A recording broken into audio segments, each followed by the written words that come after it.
అందరికీ నమస్కారం. Doctor B R Ambedkar Konaseema జిల్లా 10వ తరగతి పబ్లిక్ పరీక్షలలో మన జిల్లాను రాష్ట్రంలో ప్రథమ స్థానంలో నిలపాలనే ఆకాంక్షతో రూపొందిస్తున్న ఈ వీడియోలను వినియోగించుకొని మన జిల్లాను అగ్రస్థానంలో ఉంచడానికి ప్రయత్నిస్తారని ఆశిస్తూ చేసే చిరు ప్రయత్నం. నమస్కారం. 17వ ప్రశ్న చూసాం కదా. ఇప్పుడు 18వ ప్రశ్న మరియు 19వ ప్రశ్న జాతీయాలకు సంబంధించినవి. ఇక్కడ 2 మార్కులు ఒక్కొక్క దానికి చొప్పున 4 మార్కులు ఇవ్వబడుతున్నాయి.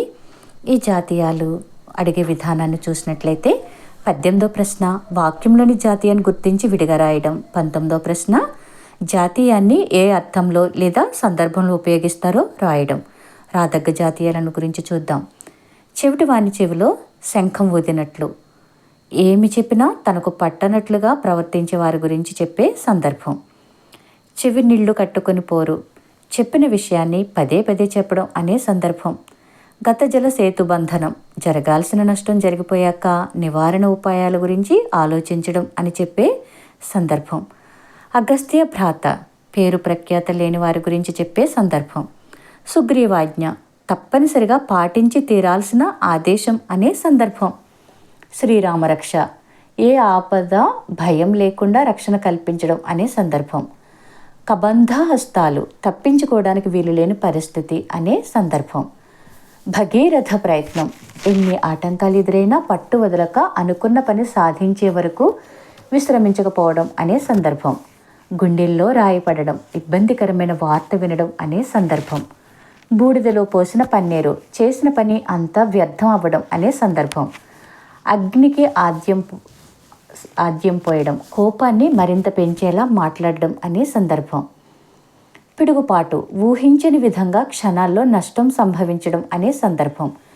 వీధి పాలు చేయు, పనికి రాని దానిగా భావించి వదిలేయడం లేదా వృధా చేయడం అనే సందర్భం. ఊపిరి పీల్చుకొను, కష్టాలను అధిగమించడం లేదా కష్టాల నుండి బయటపడడం అనే సందర్భం. సానపట్టు, నేర్చుకున్న విషయాన్ని పదే పదే అభ్యాసం చేయడం అనే సందర్భం. నేల చూపులు చూడడం, భయంతో తలపైకెత్తకపోవడం అనే సందర్భం. కళ్ళు కాయలు కాయడం, అదే పనిగా ఎదురు చూడడం అనే సందర్భం. కడుపులో పెట్టుకొను, ఎక్కువ ఆదరణ చూపించడం అనే సందర్భం. ఏ పుట్టలో ఏముందో, ఎవరిలో ఎటువంటి ప్రతిభ దాగి ఉందో చెప్పలేము అని చెప్పు సందర్భం. ఆదిలోనే హంసపాదం, ఏదైనా పనిని మొదలుపెట్టగానే ఆ పనికి ఆటంకం కలిగి ఆగిపోవడం అనే సందర్భం. చేయి తిరగడం, చేసే పనిలో నైపుణ్యం సాధించడం అనే సందర్భం. జారిపోవడం, మనకు దక్కాల్సినది దక్కకుండా పోవడం అనే సందర్భం. చీకు చింత లేకపోవడం, ఏ విధమైన బాధలు లేకుండా జీవితం హాయిగా సాగిపోవడం అనే సందర్భం. మూల బీజాలు, జీవితంలో ఉన్నత స్థానానికి ఎదగడానికి ఉపయోగపడే మంచి లక్షణాలు అనే సందర్భం. గుసగుసలు, ఏదైనా రహస్య విషయాన్ని గురించి చెప్పు సందర్భం. మారుమ్రోగడం, ఎక్కువ ప్రచారం జరగడం అనే సందర్భం. మనసులో ముళ్ళు, మనసులో విపరీతమైన బాధను దాచుకోవడం అనే సందర్భం. చెవి కోసుకొను, ఇష్టమైన విషయాలను వినడానికి ఎక్కువ ఆసక్తి చూపడం అనే సందర్భం. చర్మం చెప్పులు కుట్టించు, చేసిన ఉపకారానికి బదులుగా ఎక్కువ కృతజ్ఞత చూపించడం అనే సందర్భం.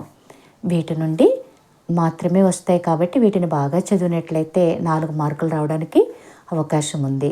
ఆ విధంగా చదువుతారు కదూ. ధన్యవాదములు. మీ Prabha madam, doctor B R Ambedkar Konaseema జిల్లా.